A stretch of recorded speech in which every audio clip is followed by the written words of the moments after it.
iPhones are expensive relative to many Android phones for a couple of reasons. First, Apple designs and engineers not only the hardware of each phone, but the software too.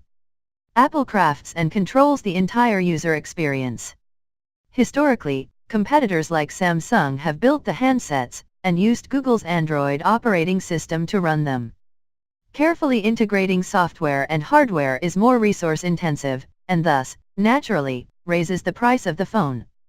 Apple also continues to position the iPhone as a higher-end product, which, while keeping it from being a major player in some major developing markets like India, allows the company to reap much higher profit margins on each phone than its competitors.